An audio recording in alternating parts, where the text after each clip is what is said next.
Inilah live update selengkapnya untuk Anda.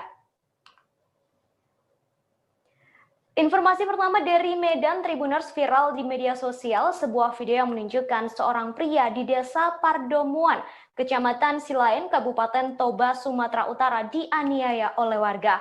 Peristiwa penganiayaan itu terjadi pada Kamis 22 Juli 2021. Korban bernama Salamat Sianipar, 45 tahun. Sebelumnya dinyatakan positif COVID-19 oleh petugas dan dianjurkan oleh dokter untuk melakukan isolasi mandiri. Penganiayaan yang dilakukan oleh warga tersebut terjadi lantaran diduga pria itu hendak kabur dan memeluk warga sekitar. Informasi yang beredar, pria itu hendak memeluk warga agar ikut tertular COVID-19. Untuk informasi pastinya sudah ada jurnalis Tribun Medan, ada Arjuna di sana. Halo Arjuna. Selamat sore, Kak Sejati.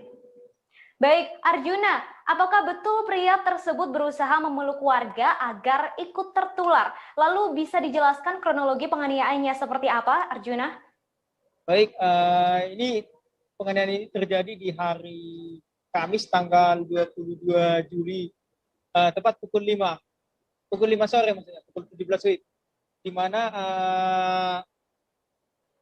Salamat Sianipar warga desa Pardomuan Kecamatan Silain ini disebut kabur dari tempat isolasinya. Tempat isolasi sebenarnya sudah disediakan oleh pemerintah desa, namun dia tidak betah di sana dan kembali ke rumahnya dan mendatangi istrinya. Hal inilah yang mendorong warga untuk mengusir dia dari desanya agar dia kembali ke tempat isolasi. Namun karena dia menolak, terjadilah seperti yang viral pada video tersebut. Baik, kemudian Arjuna, seperti apa tindakan polisi terhadap kasus ini? Baik, ini langsung ditangani oleh Polda Sumut ya. Polda Sumut sudah turun pada Sabtu semalam ke Toba.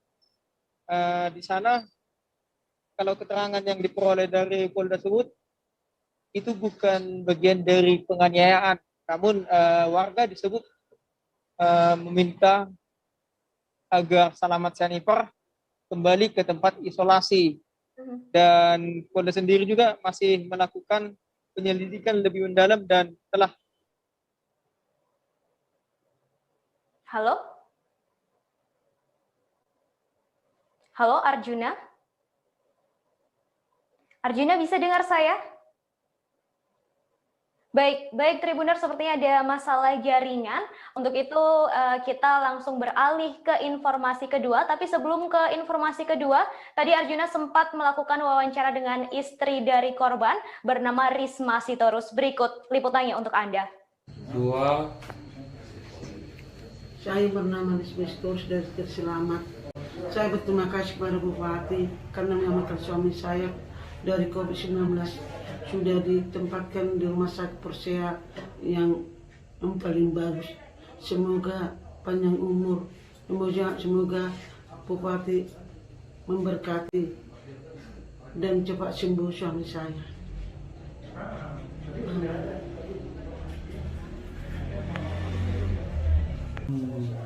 Jadi karena mau meluk orang Inang ya, Bapak iya, Ibu ya? Sama anak-anak. Selanjutnya Tribuners, kabar duka datang dari RSUD Tarakan, Provinsi Kalimantan Utara. Seorang petugas medis yang sedang hamil 16 minggu dinyatakan meninggal dunia setelah terkonfirmasi positif COVID-19.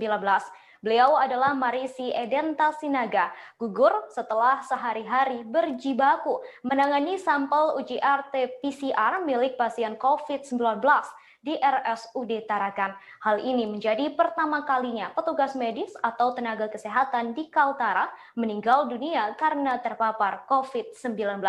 Selengkapnya sudah ada jurnalis Tribun Kaltara, Andi Pausiah di sana. Halo, selamat sore Andi. Ya, selamat sore rekan Ratu. Baik Andi, seperti apa situasi pelepasan jenazah di halaman RSUD Tarakan? Ya, baik rekan Ratu. Selamat sore Tribunar, saya Andi melaporkan dari Kota Tarakan, Provinsi Kalimantan Utara. Ya, dapat saya sampaikan memang pada Sabtu 24 Juli 2021 kemarin, seluruh warga RSUD Tarakan, Provinsi Kalimantan Utara sedang berduka cita. Di mana salah satu petugas medisnya yakni Marisi Edenta Sinaga yang saat ini bertugas sebagai salah seorang analis kesehatan di RSUD Tarakan, tepatnya yakni Koordinator Laboratorium Mikrobiologi RSUD Tarakan dinyatakan meninggal dunia. Marisi Edenta dinyatakan meninggal dunia sekitar pukul 2 dini hari pada hari Sabtu 24 Juli 2021 kemarin. Dan pada pukul 10 WITA kemarin, jenazah Marisi dilepas secara seremoni dari pihak rumah sakit kepada pihak keluarga, dan selanjutnya jenazah Marisi dibawa menggunakan ambulans untuk menuju ke tempat peristirahatan di pemakaman COVID-19 di Kelurahan Juwata Laut. Dan dengan meninggalnya satu nakes di RSUD Tarakan ini, sebagai bentuk penghormatan terakhirnya, RSUD Tarakan mengibarkan bendera setengah tiang. Memang dikatakan PLT Dirut RSUD Tarakan Provinsi Kalimantan Utara, Dr. Franky Sientoro, sehari-harinya Marisi bertugas memeriksa sampel di dalam laboratorium. Dan diketahui Marisi dirawat sudah sekitar sepekan atau sekitar 7 hari lalu, dan memang pada saat terpapar COVID langsung dinyatakan bergejala ringan, kemudian memasuki sedang dan berat. Demikian, Ratu. Baik Andi, boleh dijelaskan usaha apa saja yang sudah dilakukan oleh pihak rumah sakit untuk menyelamatkan Marisi dan juga sang bayi? Ya, baik Ratu. Memang dikatakan Dr. Franky Siantoro sendiri, Marisi saat ini tengah mengandung, tengah hamil, dan usia kandungannya saat ini memasuki sekitar 16 minggu atau sekitar 3 bulan semester pertama lewat 2 minggu. Adapun usaha yang sudah dilakukan pihak tim medis sendiri, mulai dari pemberian terapi plasma konvalesen kepada Marisi, kemudian pemberian obat-obatan antivirus. Namun takdir berkata lain, Marisi harus pergi meninggalkan keluarga dan rekan-rekannya. Kemudian dilanjutkan Dr. Franky Sientoro, memang pada kondisi ibu hamil yang terpapar COVID-19 sangat rentan, dan selain itu gejalanya bisa sangat berat, selain juga pada pasien yang memiliki riwayat komorbid atau penyakit bawaan. Dan memang beberapa hari terakhir Dr. Franky Sientoro menerima laporan bahwa sebelum dinyatakan meninggal, Marisi sudah memasuki ruangan ventilator, dan saat dimasukkan di ruangan ventilator memang kondisi Marisi sudah cukup gejalanya cukup berat, dan tim medis di RSUD Tarakan sudah mengupayakan kemampuannya untuk bisa menyelamatkan Marisi, namun Marisi tak bisa diselamatkan dan harus pergi meninggalkan keluarga dan rekan-rekannya. Baik, baik Andi. Kemudian untuk seiring dengan bertambahnya kasus COVID-19 di Indonesia, ini seperti apa kondisi tenaga kesehatan dan juga ketersediaan rumah sakit di Kalimantan saat ini? Ya, memang dengan meninggalnya Marisi ini menjadi catatan sejarah di dunia medis Provinsi Kalimantan Utara. Marisi menjadi tenaga medis pertama dalam kondisi hamil yang gugur di medan perang melawan pandemi COVID-19. Dan dikatakan Dr. Franky Sientoro, saat ini ada 87 pasien yang dirawat di ruang isolasi RSUD Tarakan Provinsi Kalimantan Utara. Dan untuk nakes sendiri, memang saat ini tidak ada yang dirawat, namun masih ada juga yang terpapar COVID-19 dan sedang menjalani isolasi mandiri di rumah masing-masing. Dalam hal ini, Dr. Franky Sientoro meminta kepada semua warga tak henti-hentinya menghimbau kepada seluruh warga Tarakan dan Provinsi Kaltara agar tetap menerapkan protokol kesehatan, jangan abai, dan percaya bahwa wabah pandemi COVID-19 belum berakhir dan wabah ini sangat mematikan, sehingga jika tidak menerapkan protokol kesehatan yang sangat ketat, semua bisa berpotensi untuk tertular COVID-19. Demikian. Baik, terima kasih Andi atas informasinya hari ini. Selamat bertugas kembali. Dan Tribuners, tadi Andi juga sempat melakukan wawancara dengan PLT di Road RSUD Tarakan, Provinsi Kalimantan Utara, Franky Siamtoro. Berikut liputannya untuk Anda. 11 minggu, berarti 3 bulan, trimester pertama lewat 2 minggu. Nah, pada kondisi ibu hamil, itu kalau kena COVID juga cukup berat. Beberapa kasus yang dilaporkan, terutama di Indonesia, pada ibu-ibu hamil, lalu kena COVID lagi, dan itu berat, tambah berat. Dua hal yang saling menyebabkan jadi lebih berat kondisinya. Meskipun tidak ada kayak komorbid gitu Pak? Secara komorbid, secara khusus tidak ada. Enggak ada. Ya, beliau ya masih relatif muda ya. Usianya berapa? 39 tahun. Dan yang sayangnya belum pernah divaksin. Karena pada periode awal mau vaksin juga hamil, kemudian keguguran, kemudian dia hamil lagi sekarang, akhirnya kan belum divaksin. Belum boleh vaksin karena masa kehamilannya masih muda. Statusnya apa dok? Statusnya PNS. PNS, ya. Itu memang Dokter atau perawat? Analis kesehatan ya, analis laboratorium ya. berarti tugasnya sehari-hari memeriksa sampel laboratorium. Berapa lama sudah dirawat? Sudah dirawat kurang lebih 7 hari. Sekitar 7 hari. Dan kondisinya awal memang sudah langsung bergejala. Sejak awal kami rawat, sudah dapat plasma konvalesen juga. Kita sudah usahakan plasma konvalesen. Bahkan sudah mendapat terapi yang cukup kuat, cukup obat-obat antivirus kita berikan. Dan informasi berikutnya, Tribuners, penyebaran dan penularan COVID-19 di kota Pagar Alam saat ini cukup mengkhawatirkan lantaran jumlah warga yang tertular mencapai ratusan, termasuk tenaga kesehatan. Terkait hal itu, pelayanan ruang rawat inap dan instalasi gawat darurat atau IGD Puskesmas Sidorejo, kota Pagar Alam ditutup. Hal itu dilakukan lantaran ada tenaga kesehatan yang terkonfirmasi positif COVID-19. Selengkapnya sudah ada jurnalis Ripoku, ada Wawan di sana. Halo, selamat sore Wawan. Selamat sore rekan Ratu. Baik, bagaimana situasi terbaru di Puskesmas Sidorejo, Wawan? Ya, terima kasih Ratu. Saya Wawan Septiawan dari Ripoku melaporkan bahwa saat ini ada beberapa unit pelayanan di Puskesmas Sidorejo yang terpaksa ditutup karena ada nakes yang terkonfirmasi positif COVID. Jadi saat ini ada unit pelayanan IGD dan unit pelayanan rawat inap yang sementara ditutup sampai batas waktu yang belum ditentukan, Ratu. Apakah ini mempengaruhi pelayanan lainnya di puskesmas tersebut, Wawan? Untuk pelayanan rawat jalan tidak mempengaruhi, tetap berjalan dari hari Senin sampai hari Sabtu. Namun untuk rawat inap saat ini ditutup dan semua pasien yang rawat inap dipindahkan ke rumah sakit Besma. Rumah Sakit Umum Besma Pagar Alam, Ratu. Sejauh ini, bagaimana ketersediaan rumah sakit atau fasilitas kesehatan serta tenaga kesehatan di kota Pagar Alam, Wawan? Karena kan mengingat ini ada satu puskesmas yang ruang rawat inap dan juga IGD-nya ditutup, begitu. Silakan. Sementara ini memang untuk Puskesmas Sidorejo bukan salah satu lokasi tempat isolasi pasien COVID.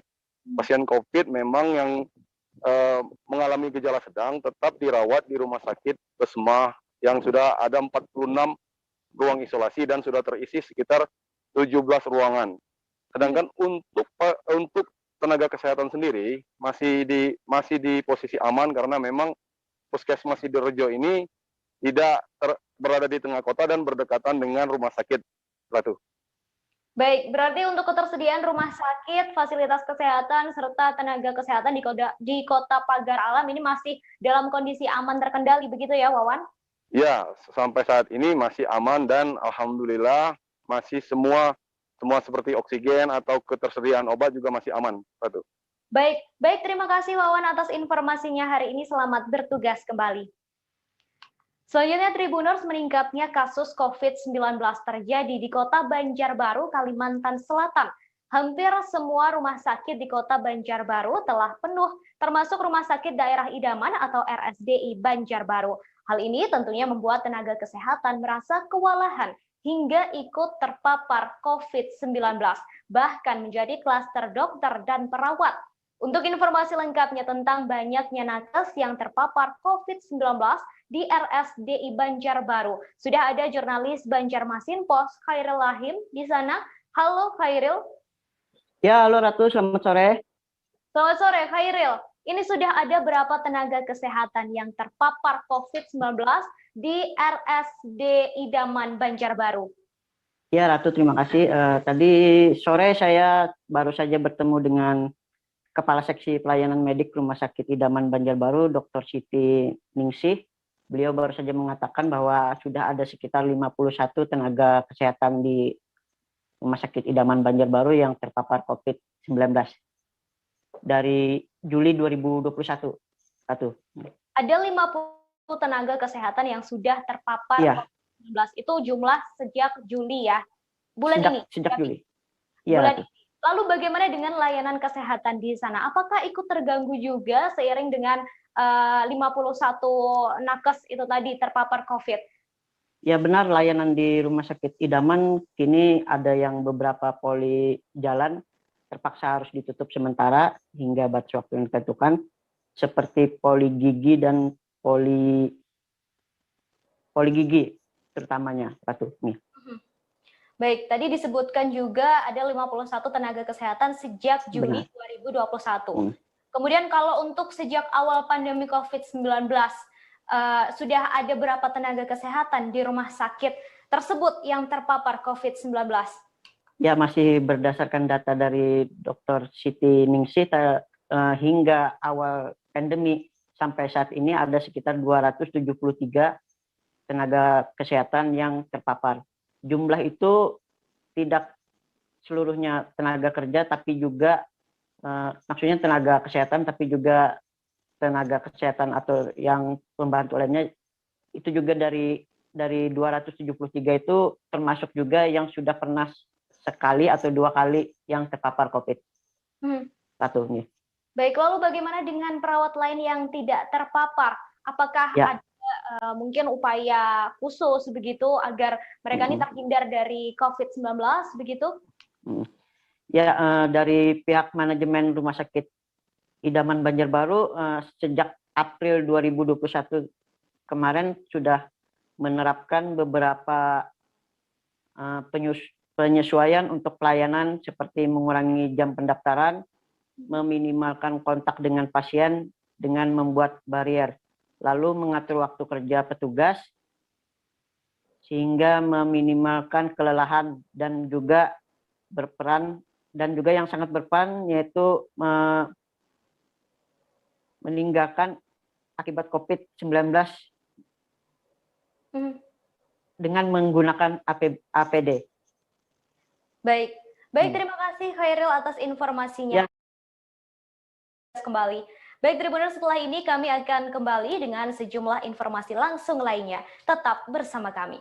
Oke, apa kabar Bang Aris di sini untuk strateginya? Kalau saya sendiri di Game Week 37 ini yang semalam baru mulai, saya udah sebenarnya aku nggak ngerasa itu penangkapan atau penggerebegan atau apapun itu, karena gini loh, posisinya aku kriteria. Jadi kita mengenal disebut dengan stroke yang tidak berdarah dengan stroke yang berdarah.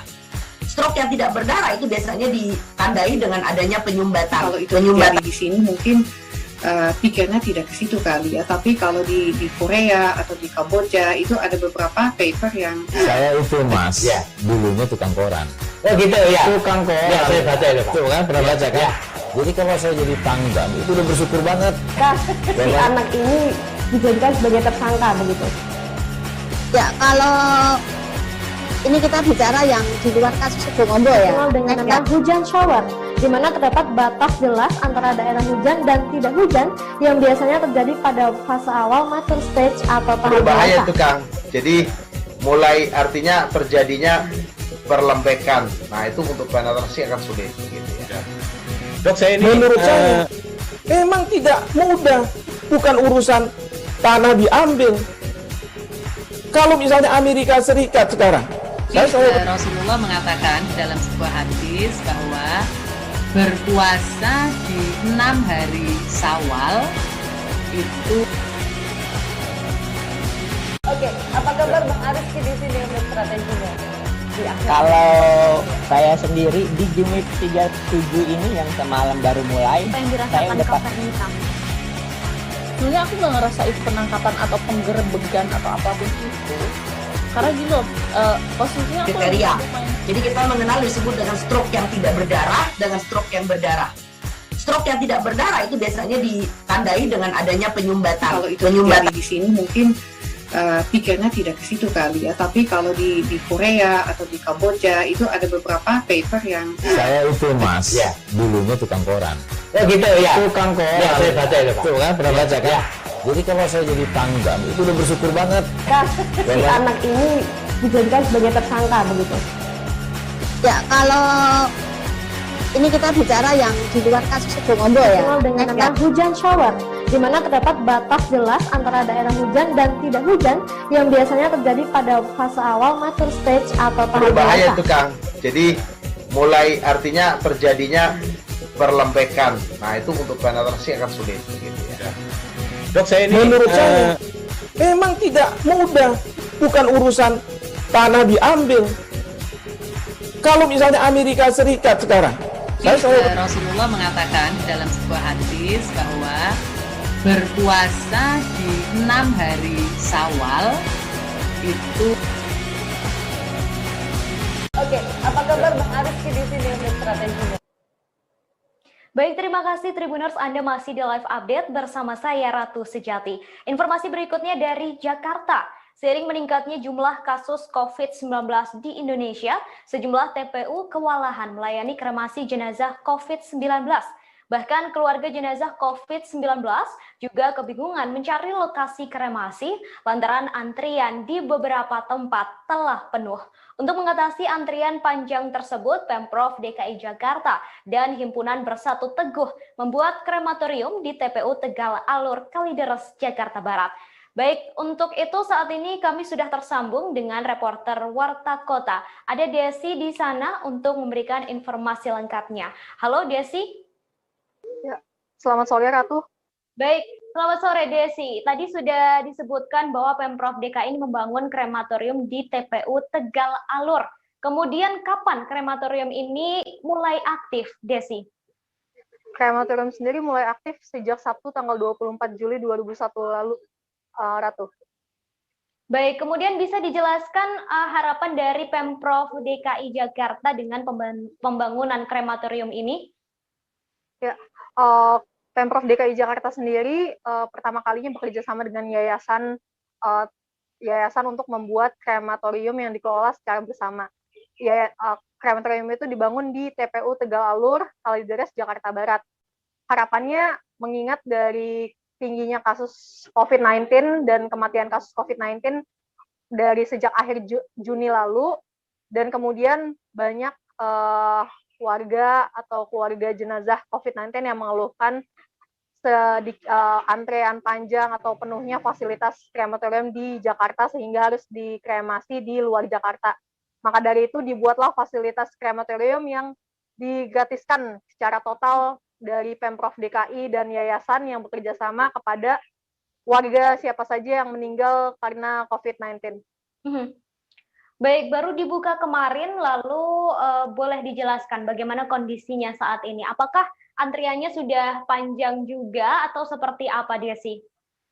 Ya, pantauan saya pagi tadi antriannya cukup tertib, jadi setiap keluarga yang sudah mendaftarkan jenazah kerabatnya yang meninggal karena COVID-19 lewat hotline tertentu, lalu kemudian nanti mendapatkan jadwal. Ketika mendapatkan jadwal itu nanti dipersilakan sesuai jadwal yang ada datang ke krematorium di TPU Tegal Alur. Tadi sendiri pagi tadi sudah ada sekira 3 jenazah COVID-19 yang hendak dikremasi di TPU Tegal Alur. 1 jenazah tadi pukul 7 sudah proses kremasi, sementara jenazah lain menunggu. Kemudian setelah jenazah 1 selesai dikremasi, jenazah yang menunggu masuk, seperti itu. Jadi antrean hanya 1 peti jenazah ketika jenazah lain tengah dikremasi. Begitu, Ratu. Baik, kemudian untuk biaya yang harus disiapkan bila hendak melakukan kremasi di TPU Tegal Alur ini berapa? Kemudian apa saja yang didapatkan dan adakah syarat khusus begitu agar bisa melakukan kremasi jenazah COVID-19 di lokasi ini, Desi? Ya, untuk biaya sendiri memang digratiskan seluruhnya oleh Pemprov DKI Jakarta dan yayasan yang bekerja sama. Jadi syaratnya itu keluarga hanya mendaftarkan lewat hotline tertentu dan kemudian nanti menyerahkan sejumlah data seperti KTP jenazah, KTP keluarga, kemudian KK, dan surat keterangan kematian. Apabila ada slot, maka keluarga langsung didaftarkan untuk jenazah untuk dikremasi hari itu juga atau keesokan harinya. Seperti itu, Ratu. Baik, kemudian pendapat keluarga yang melakukan kremasi di lokasi tersebut, seperti apa, Desi? Salah satu keluarga yang mengkremasi di situ namanya Dika, ada warga Ciawi, Bogor. Dia keluarganya sempat mencari-cari tempat kremasi di kawasan Bogor, Jawa Barat dan tidak ketemu, lalu akhirnya mendapatkan informasi tentang adanya kremasi di TPU Tegal Alur, dan dia ketika mendaftar pun besok langsung dilayani untuk datang langsung dikremasi di tempat tersebut jenazah keluarganya, seperti itu. Baik, untuk publikasi adanya TPU Tegal Alur ini, apakah seperti apa publikasi dari pihak pemerintah, Desi? Ya, waktu itu dibangunnya TPU Tegal Alur itu sendiri karena waktu itu sempat ada isu ramai kartel kremasi atau calo kremasi karena naiknya jumlah kematian kasus COVID-19. Sampai akhirnya pemerintah Pemprov DKI pada 18 Juli 2021 lalu bekerja sama dengan sebuah yayasan untuk membangun sebuah kremasi publik untuk masyarakat di TPU Tegal Alur. Nah, tapi sayangnya masih banyak masyarakat yang tidak tahu untuk menghubungi nomor apa untuk mendaftarnya.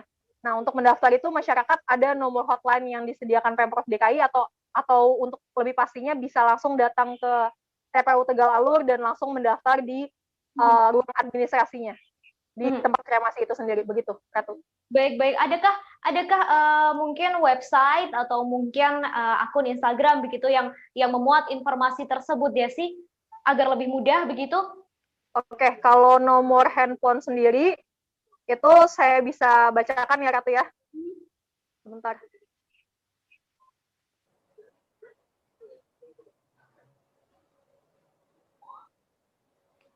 Baik, Tribuners, sembari menunggu Desi untuk kembali bergabung, ini ada wawancara dengan keluarga jenazah yang melakukan kremasi di TPU Tegal Alur. Ada Dika, silahkan liputannya untuk Anda. Namanya siapa, Kak? Hah? Rika. Dari mana? Oh, dari Bogor. Kak, ini mau kremasi siapa? Oma, waktu itu sempat gimana sih ngurus kremasi di sini? Agak ada kesulitan nggak? Oh, waktu itu meninggal di rumah sakit mana, Kak?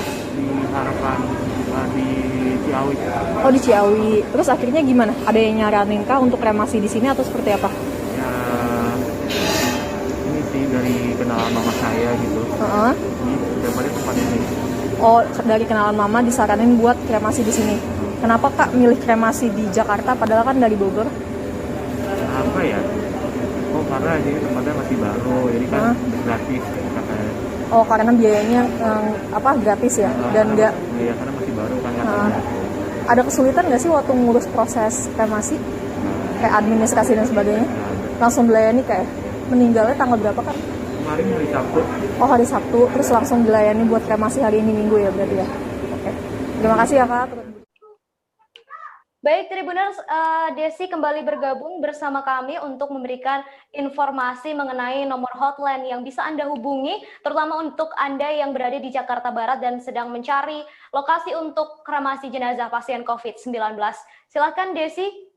Ya, Ratu, apabila ada keluarga yang tidak bisa datang ke TPU Tegalalur, maka keluarga dapat menghubungi hotline yang disediakan Pemprov DKI Jakarta untuk ketersediaan slot kremasi di TPU Tegalalur. Nomor yang dapat dihubungi 0852 1193 3310. Baik. Jadi seperti itu. Baik, terima kasih Desi atas laporannya hari ini. Selamat bertugas kembali. Oke, terima kasih. Selanjutnya Tribuners, informasi datang dari Sulawesi Selatan. 4 orang di Kecamatan Telu Limpo, Kabupaten Sidenreng, Rampang, Sulawesi Selatan ditikam oleh seorang warga. Peristiwa itu terjadi pada Sabtu 24 Juli 2021 malam. Dari 4 orang korban tersebut, 1 diantaranya dinyatakan tewas saat sedang mendapatkan perawatan di Puskesmas Menanti. Untuk informasi selengkapnya, sudah ada jurnalis Tribun Timur Samsul Bahri di sana. Halo, selamat sore Samsul. Selamat sore Samsul. Halo. Baik Samsul, bagaimana kronologi kejadian penikaman ini, Samsul? Iya, perlu kami sampaikan bahwa pada Sabtu malam, tepatnya pada pukul 19.30, di aksi kelompok massa dari salah satu kampung di Kelurahan Menanti, Kecamatan Telu Limpo, Kabupaten Sinjai, Provinsi Sulawesi Selatan, di mana peristiwa tersebut terdapat 3 pemuda yang sedang duduk atau bermain game di samping atau di depan kios di kota kecamatan tersebut, dan tiba-tiba didatangi oleh sekelompok warga. Ada yang memarangi mereka, bahkan ada yang menikam hingga mengakibatkan 1 orang tewas, dan beberapa yang mengalami 2 diantaranya mengalami luka, dan beberapa orang diantaranya mengalami luka memar. Seperti itu, Mbak. Baik, 1 orang dinyatakan telah tewas karena tusukan pada dada dan juga kehilangan banyak darah. Lalu bagaimana dengan kondisi 3 korban lainnya? Iya, hingga tadi malam dan pagi tadi, kedua korban itu dibawa di Rumah Sakit Umum Daerah Kabupaten Sinjai, dan sebelum dibawa sempat menjalani perawatan di Puskesmas Menanti, Kecamatan Telu Limpo, Kabupaten Sinjai. Seperti itu, Mbak Rika. Kemudian Samsul, dari informasi yang saya dapatkan, kasus ini sudah ditangani oleh pihak kepolisian setempat. Apakah sudah ada kabar terbaru terkait pelakunya, begitu Samsul? Iya, jadi tadi pagi sudah ditemukan 2 pelaku penikaman tersebut, dan sementara saat ini sudah diamankan di kantor Mapolres Kabupaten Sinjai, dan sisanya sementara masih didalami oleh polisi tentang terduga beberapa pelaku lainnya yang sementara masih dalam tahap pengajaran, Mbak Rizka. Baik, kemudian kabarnya kejadian ini bukan pertama kali terjadi. Lalu upaya apa yang sudah dilakukan oleh aparat untuk mencegah peristiwa serupa terjadi lagi, Samsul? Ya, perlu kami laporkan bahwa ini merupakan peristiwa kesekian kalinya, karena sebelumnya ada juga pendukung calon kepala desa yang kemudian bentrok dan meninggalkan korban jiwa dan tewas, dan oleh pemerintah setempat sebetulnya sudah mengampanyakan, mengajak pemerintah, masyarakat maupun para tokoh politik dan aparat keamanan untuk sama-sama membahu menjaga stabilitas keamanan. Namun tadi malam masih saja terus terjadi peristiwa yang berulang seperti itu, Mbak Tika. Baik, Baik, terima kasih Samsul Bahri atas informasinya hari ini. Tadi juga Samsul sempat melakukan wawancara dengan Kasat Reskrim Polres Sinjai, Ibtu Abustam. Berikut liputannya untuk Anda. Bismillahirrahmanirrahim. Assalamualaikum warahmatullahi wabarakatuh. Selamat siang. Terkait dengan kejadian tindak pidana penganiayaan yang mengakibatkan orang luka-luka dan meninggal dunia yang terjadi pada hari Sabtu sekitar pukul 19.00 WITA di Kelurahan Mananti, Kecamatan Telu Limpoe, Kabupaten Sinjai.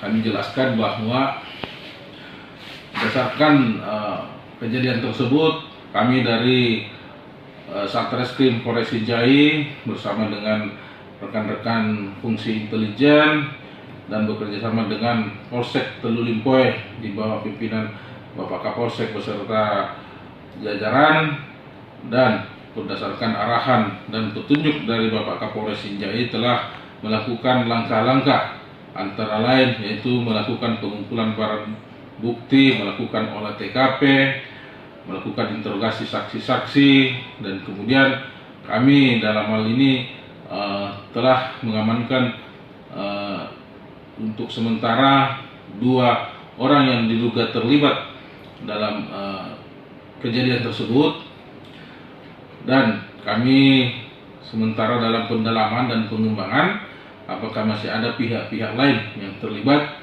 Itu mohon waktu kepada rekan-rekan, berikan kami waktu untuk bekerja, untuk mendalami peristiwa ini. Untuk itu kami menghimbau kepada masyarakat agar sepenuhnya menyerahkan proses ini ke aparat penegak hukum. Insya Allah kami jamin akan melakukan proses. Selanjutnya Tribuners, kabar duka datang dari mantan Bupati Banjar Kiai Haji Khalilur Rahman pada Minggu 25 Juli 2021 sekira pukul 9.30 waktu Indonesia Tengah. Tampak beberapa santri sudah bertakziah ke rumah duka di Jalan Perwira, Desa Tanjung Remah, Kecamatan Martapura, Kabupaten Banjar. Selengkapnya sudah ada Mukhtar Wahid, reporter Banjarmasin Pos di sana. Halo, selamat sore Mukhtar. Selamat sore. Baik Mukhtar, seperti apa situasi di rumah duka? Baik, saya sudah dari rumah duka ya, melaporkan situasinya sangat banyak santri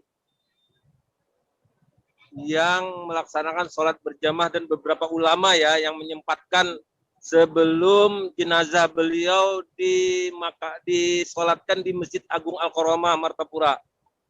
Saat ini saya berada setelah mengikuti pemakaman jenazah beliau. Baik Mukhtar, kemudian boleh diceritakan penyebab meninggalnya Kiai Haji Khalilur Rahman? Baik, rekan Aprilia, jadi penyebab beliau meninggal dunia berdasarkan informasi dari Kepala Dinas Kesehatan ya Kabupaten Banjar, Dr. Haji Diauddin, yang juga merupakan kerabat beliau almarhum. Kata Dr. Diauddin, meninggal beliau itu mendadak karena sebelumnya hari Kamis beliau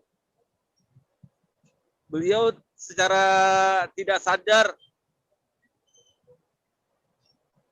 kehilangan kesadaran sejak hari Kamis. Baik. Baik, untuk penyebab pastinya berarti belum diketahui begitu ya, Mukhtar? Jadi informasi dari Dr. Diauddin, beliau tuh meninggalnya mendadak. Nah, gitu aja informasinya dari Pak Dr. Diauddin, Kepala Dinas Kesehatan Kabupaten Banjar ya, yang menginformasikan melalui SMS, WA. Baik, kemudian Mukhtar, seperti apa sosok Khalilur Rahman ini? Boleh diceritakan? Baik, kami ceritakan bahwa beliau ini adalah Bupati ke-17 Kabupaten Banjar ya. Jadi beliau mengakhiri masa jabatannya tepatnya Februari 2021 bersama pasangannya ya, Haji Saidi Mansur yang wakilnya yang sekarang jadi Bupati Kabupaten Banjar. Kemudian beliau selama menjadi bupati memang meninggalkan aktivitas beliau sebagai pemimpin, karena beliau itu adalah pemimpin agama ya, pemimpin pondok pesantren, kemudian di Darussalam Martapura itu. Kemudian beliau juga nazir Masjid Agung Al-Karomah Martapura atau pengelolanya ya Masjid Agung Al-Karomah Martapura. Selama beliau mengakhiri jabatannya, beliau di rumah saja. Beliau akan aktif lagi berdakwah setelah Idul Adha, tapi ternyata Allah memanggil beliau. Baik. Demikian informasinya. Baik, terima kasih Mukhtar atas informasinya hari ini. Selamat bertugas kembali. Dan Tribuners, Mukhtar tadi juga sempat melakukan wawancara dengan Ketua MUI Tanbu, Fadli Muiz. Berikut liputannya untuk Anda. Innalillahi wa inna ilaihi raji'un.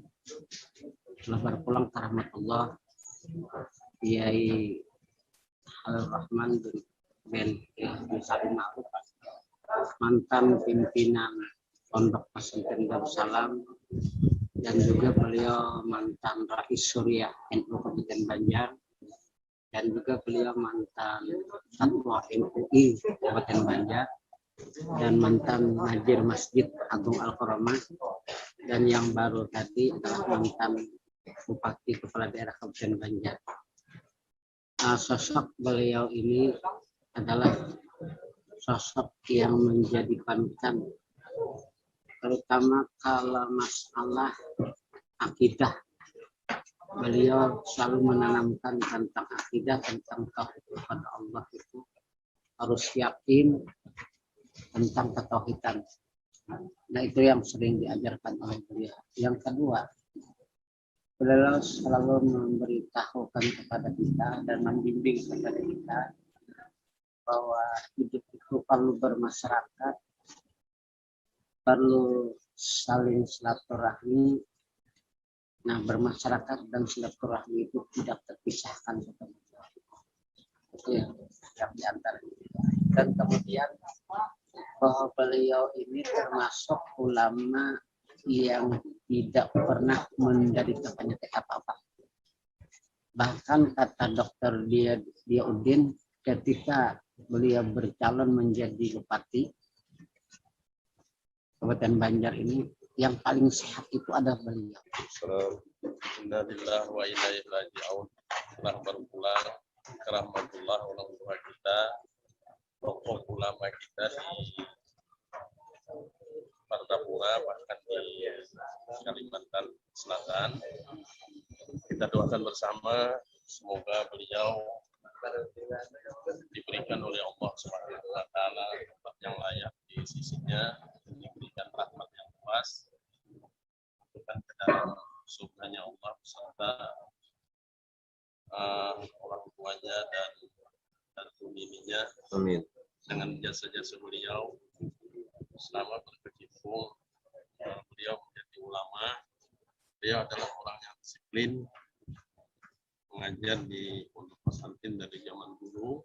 Alhamdulillah kita sendiri juga salah satu daripada anak didik beliau, yang mana kita merasakan artinya sentuhan kasih sayang beliau dalam mengajar dan kedisiplinan beliau, sehingga kita merasakan betul manfaat daripada ilmu-ilmu, terutama beliau ya Haji Khalilur Rahman. Dan kita doakan semoga beliau mendapat sekali lagi rahmatnya yang luas dan maghfirah dari Allah Subhanahu wa taala. Kiranya itu yang dapat kami sampaikan. Kami nun jauh dari Bupati Tanah Bumbu menyempatkan hadir dalam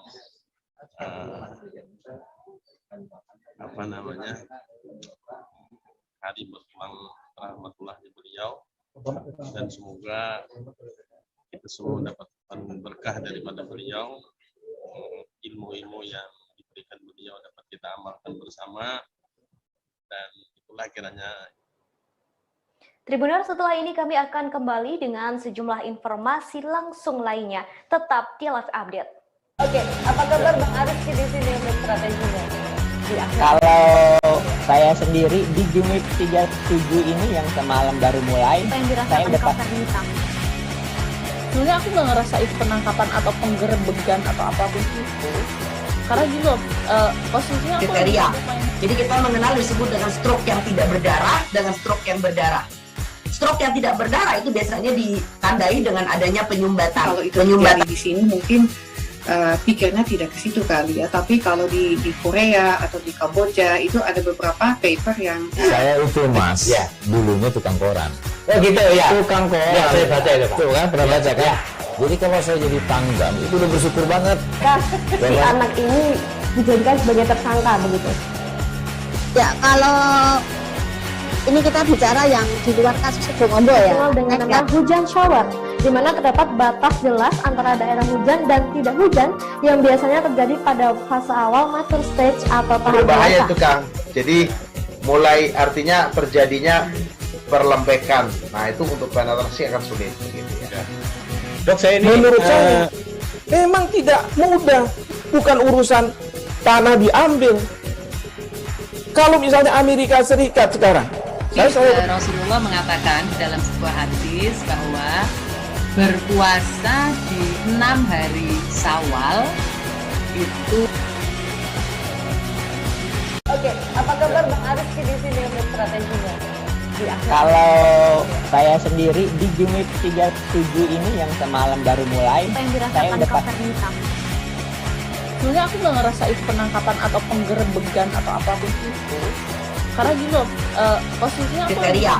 Jadi kita mengenal disebut dengan stroke yang tidak berdarah dengan stroke yang berdarah. Stroke yang tidak berdarah itu biasanya ditandai dengan adanya penyumbatan. Kalau itu terjadi di sini mungkin pikirnya tidak ke situ kali ya. Tapi kalau di Korea atau di Kamboja itu ada beberapa paper yang saya itu Mas, ya dulunya tukang koran. Oh gitu ya. Tukang koran. Ya, saya baca itu Pak. Tuh kan pernah baca kan? Ya. Jadi kalau saya jadi tanggam itu udah bersyukur banget. Si anak ini dijadikan sebagai tersangka begitu. Ya kalau ini kita bicara yang di luar kasus Situbondo ya. Dengan nama hujan shower, di mana terdapat batas jelas antara daerah hujan dan tidak hujan yang biasanya terjadi pada fase awal mature stage atau tahap berbahaya dewasa. itu Kang. Jadi mulai artinya terjadinya perlembekan. Nah itu untuk penetrasi akan sulit. Gitu ya. Dok, saya ini menurut saya memang tidak mudah, bukan urusan tanah diambil. Kalau misalnya Amerika Serikat sekarang, Rasulullah mengatakan dalam sebuah hadis bahwa berpuasa di 6 hari Syawal itu. Oke, apa kabar Bang Aris di sini untuk strateginya? Kalau saya sendiri di Jumit 37 ini yang semalam baru mulai, saya dapat. Sebenarnya aku nggak ngerasain penangkapan atau penggerebegan atau apapun itu. Karena gini loh, posisinya aku kriteria. Jadi kita mengenal disebut dengan stroke yang tidak berdarah dengan stroke yang berdarah. Stroke yang tidak berdarah itu biasanya ditandai dengan adanya penyumbatan. Kalau itu terjadi di sini mungkin pikirnya tidak ke situ kali ya. Tapi kalau di Korea atau di Kamboja itu ada beberapa paper yang saya itu Mas, ya dulunya tukang koran. Oh gitu ya. Tukang koran. Ya, saya baca itu Pak. Tuh kan pernah baca kan? Ya. Jadi kalau saya jadi tanggam itu udah bersyukur banget. Si anak ini dijadikan sebagai tersangka begitu.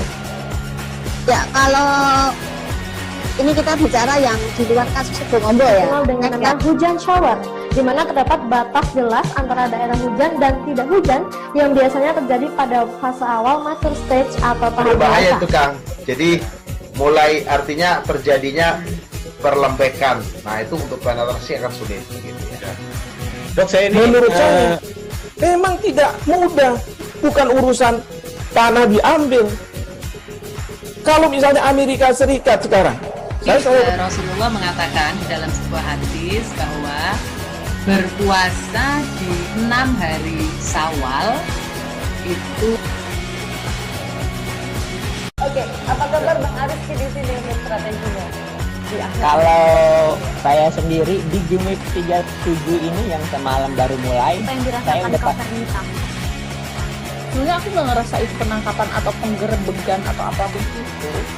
Karena gini loh, posisinya aku Kriteria. Jadi kita mengenal disebut dengan stroke yang tidak berdarah dengan stroke yang berdarah. Stroke yang tidak berdarah itu biasanya ditandai dengan adanya penyumbatan. Kalau itu terjadi di sini mungkin pikirnya tidak ke situ kali ya, tapi kalau di Korea atau di Kamboja itu ada beberapa.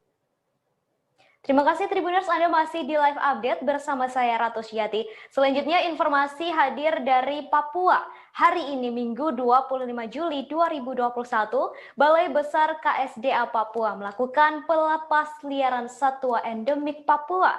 76 ekor satwa dilepas liarkan di hutan adat Repang Muaif, Kabupaten Jayapura, Papua.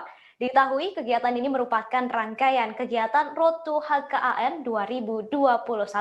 Informasi lengkapnya sudah ada Aldi dari Tribun Papua di sana. Halo, selamat sore Aldi. Aldi, selamat sore. Ya, selamat sore Ratu dan juga Tribuners.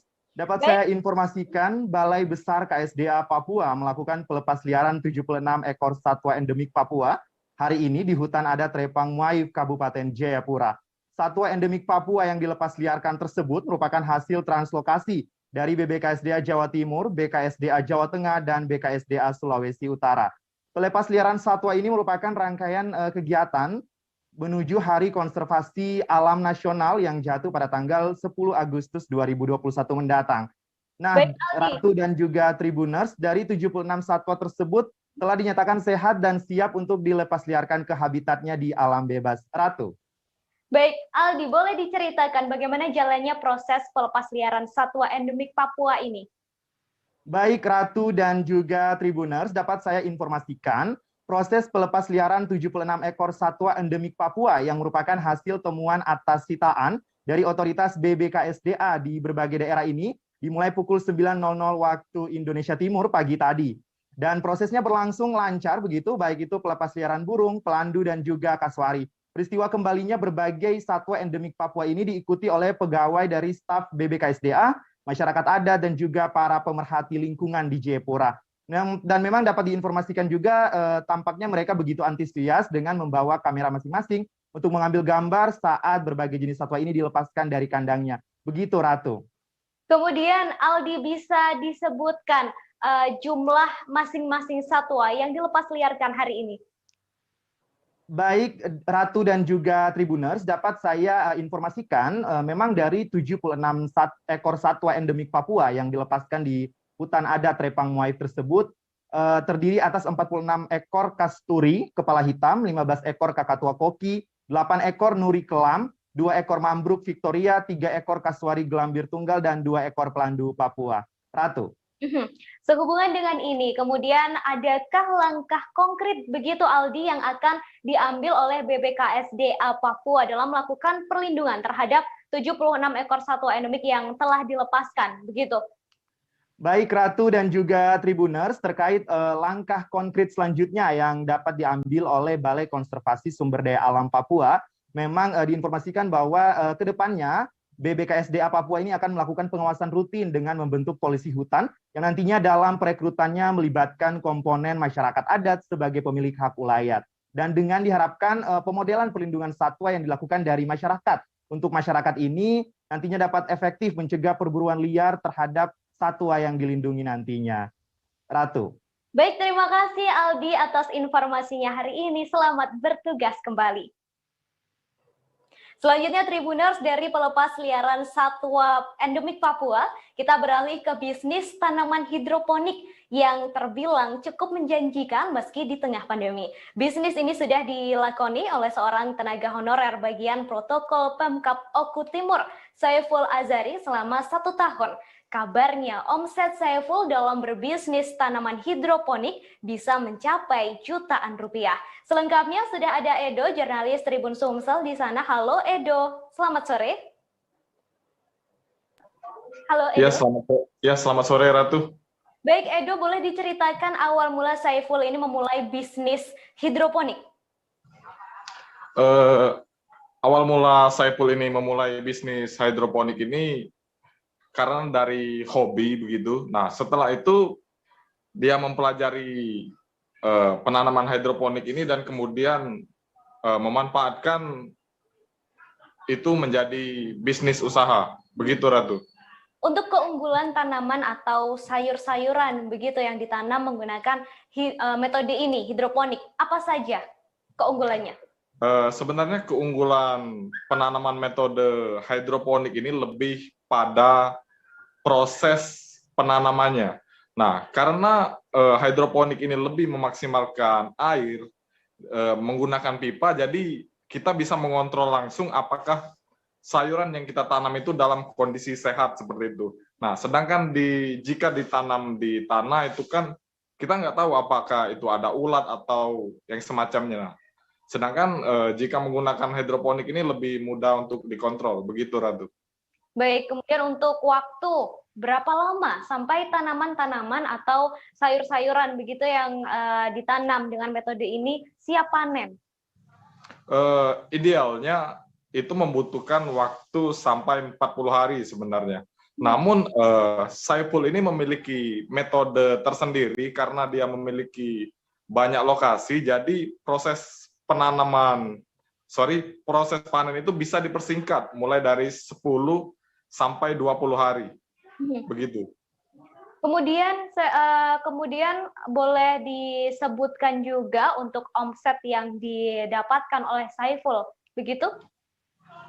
Untuk omset yang diperoleh Saiful ini, satu kali panen itu dia bisa mendapatkan uang 500.000. Nah, sedangkan dalam 1 bulan itu dia bisa 2 kali panen. Nah, jadi omsetnya itu dalam 1 bulan 1 juta bahkan lebih, begitu.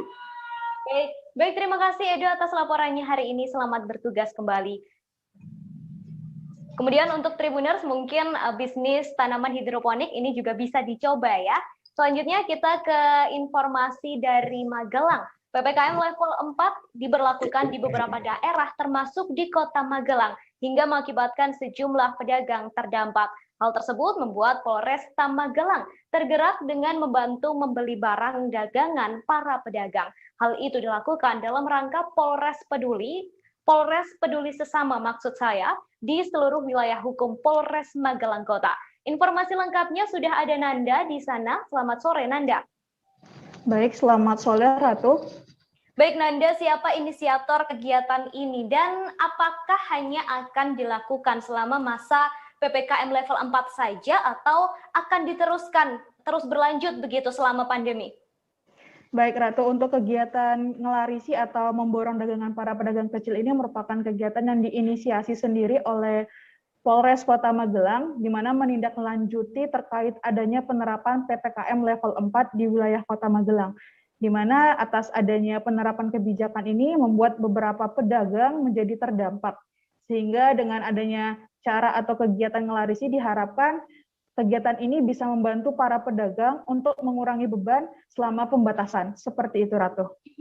Baik, kemudian untuk kegiatan ini apakah hanya akan dilakukan selama PPKM level 4 saja atau akan terus berlanjut selama pandemi, Nanda? Baik, untuk kegiatan ngelarisi sendiri direncanakan akan terus berlanjut selama masa pandemi oleh Polres Kota Magelang, sehingga nanti akan menyesuaikan kondisi seperti apa ke depannya. Disesuaikan dengan situasi dan pandemi di Kota Magelang sendiri, seperti itu, Ratu. Baik, sudah berjalan berarti acaranya, kemudian apakah acara ini berjalan dengan lancar, Nanda? Untuk kegiatan sendiri berjalan dengan lancar, Ratu, dengan tetap mematuhi protokol kesehatan, seperti itu, Ratu. Untuk respon para pedagang sendiri yang menjadi sasaran kegiatan ini seperti apa? Baik, untuk respon pedagang sendiri pastinya sangat senang sekali karena di tengah beban yang mereka alami, kesulitan untuk menjual dagangannya, ternyata ada petugas satuan yang begitu peduli, yaitu salah satunya Polres Kota Magelang, dengan cara membeli dagangan para pedagang kecil, tentunya itu memberi satu harapan sendiri kepada para pedagang di masa situasi sulit seperti ini. Begitu, Ratu. Kemudian, adakah kegiatan lain yang dilakukan oleh pihak Polresta Magelang selain membeli dagangan, Nanda? Baik, selain membeli dagangan para pedagang kecil, Polres Kota Magelang sendiri menggelar kegiatan bakti sosial, yaitu berupa memberi bantuan sembako kepada para pedagang kecil, di mana sebanyak 50 paket sembako dibagikan pada hari ini, di mana bantuan sembako itu juga sebagai salah satu tujuan dari Polres Kota Magelang untuk meringankan beban dan membantu ekonomi para pedagang kecil. Dan sebelumnya juga untuk sembako sendiri sebenarnya sudah disalurkan dari awal pemberlakuan PPKM darurat pada tanggal 3 Juli 2021 lalu. Seperti itu, Ratu. Baik, terima kasih Nanda atas laporannya hari ini. Selamat bertugas kembali. Baik, Tribuners, setelah ini kami akan kembali lagi. Tetap bersama kami. Oke, apa kabar Bang Ariski di sini untuk strateginya? Kalau saya sendiri di Gimip 37 ini yang semalam baru mulai, saya udah pasti. Sebenarnya aku nggak ngerasa itu penangkapan atau penggerebegan atau apapun itu. Karena gini loh, posisinya aku kriteria. Jadi kita mengenal disebut dengan stroke yang tidak berdarah dengan stroke yang berdarah. Stroke yang tidak berdarah itu biasanya ditandai dengan adanya penyumbatan. Kalau itu terjadi di sini mungkin pikirnya tidak ke situ kali ya, tapi kalau di Korea atau di Kamboja itu ada beberapa paper yang saya itu Mas, ya, dulunya tukang koran. Oh gitu ya. Tukang koran. Ya, saya baca ya, Pak. Tuh kan pernah baca kan? Ya. Jadi kalau saya jadi pangdam itu udah bersyukur banget. Si anak ini dijadikan sebagai tersangka begitu. Ya, kalau ini kita bicara ya. Baik, Tribuners, terima kasih Anda masih bersama saya Ratu Sejati di Live Update. Informasi selanjutnya berasal dari Jawa Timur. Kapolda Jawa Timur Irjen Pol Niko Afinta hari ini melakukan belusukan ke beberapa daerah di Surabaya. Belusukan ini dilakukan untuk memantau situasi dan juga kondisi warga, terutama dalam pelaksanaan protokol kesehatan. Kabarnya tak hanya melakukan pantauan saja, Niko juga membagikan bantuan sosial kepada warga, terlebih bagi mereka yang terdampak pandemi. Untuk mengetahui informasi lengkapnya mengenai hal ini, saat ini saya sudah terhubung dengan reporter Tribun Jatim, ada Samsul Arifin di sana. Halo, selamat sore Samsul. Halo, selamat sore Ratu.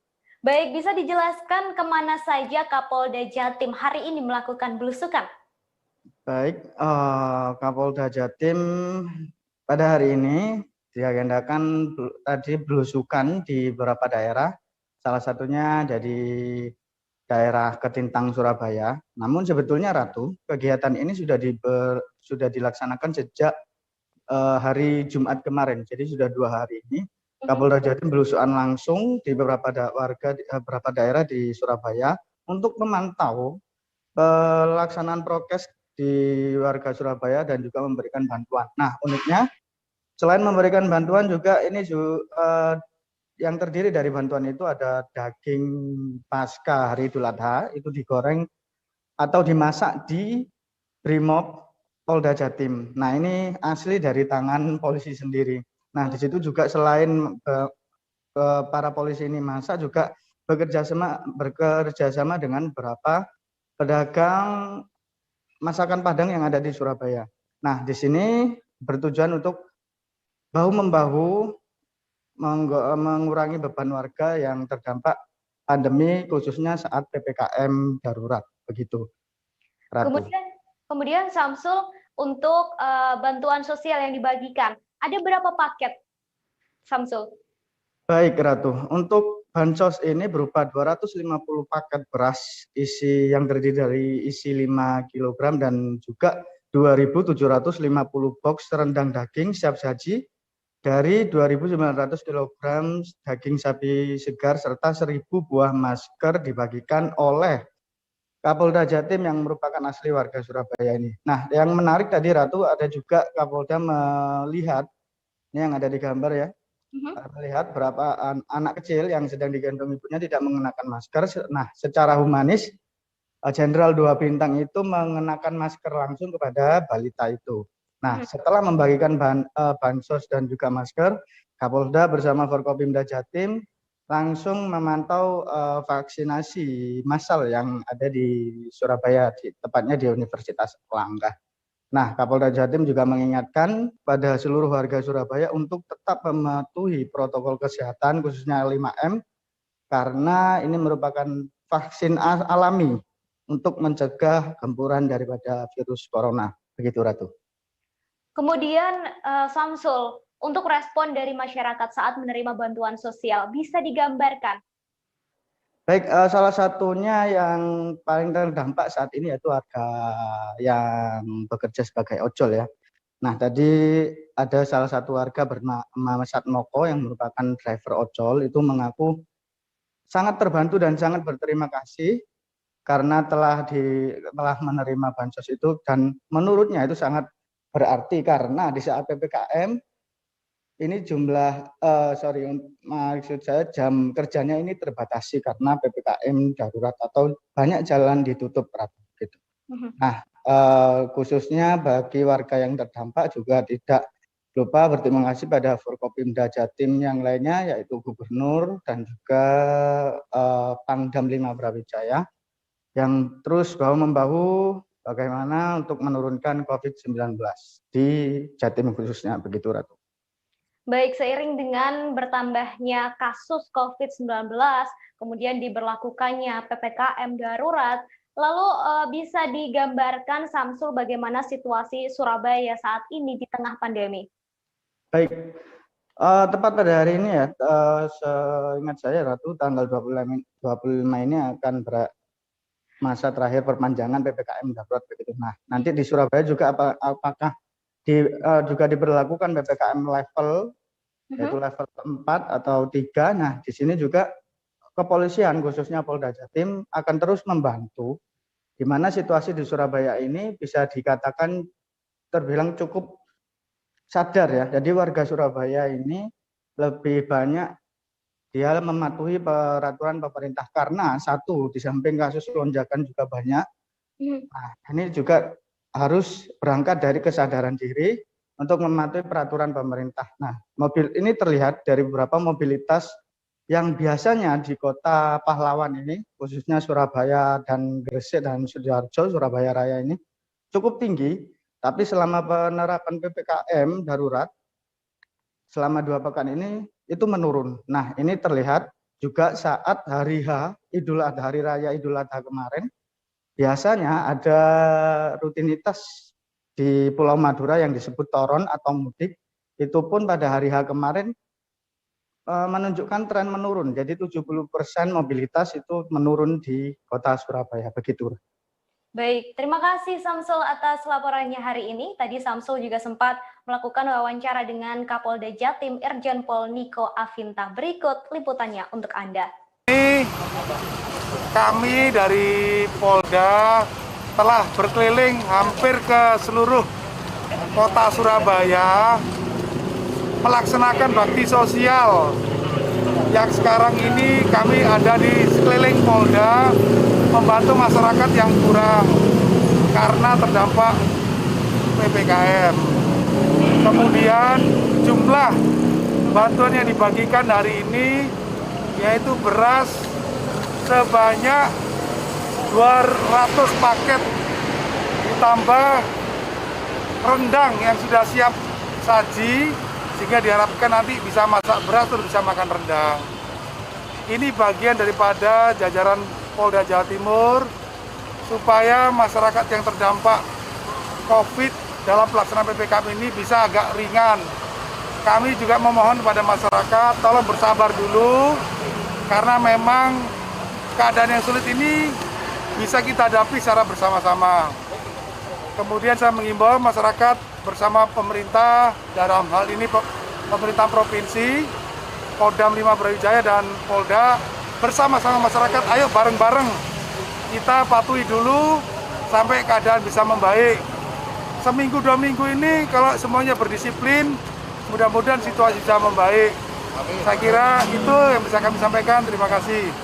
Jenderal, selain sembako itu tadi saya lihat ada rendang di sana. Oh ya, rendang ini hasil dari korban yang dapat jatah pemotongan hari Kamis dan Jumat. Kemudian sudah kami bagikan dan hari ini sebagian juga kami bagikan. Ini dimasak oleh warung-warung yang kita mintai bantuan. Jadi ada warung-warung Padang, pemiliknya kami minta bantuan untuk masak, dan sebagian dimasak oleh anggota. Baik Tribuners, beragam informasi telah kami sajikan secara langsung hari ini dan perjumpaan kita di live update telah usai. Terus saksikan live update berikutnya hanya di kanal tribunnews.com. Jangan lupa untuk terus disiplin menerapkan protokol kesehatan dimanapun Anda berada demi kesehatan Anda dan juga keluarga Anda. Saya Ratu Jati beserta kru yang bertugas pamit undur diri. Terima kasih dan sampai jumpa. Jangan lupa like, subscribe, dan share ya.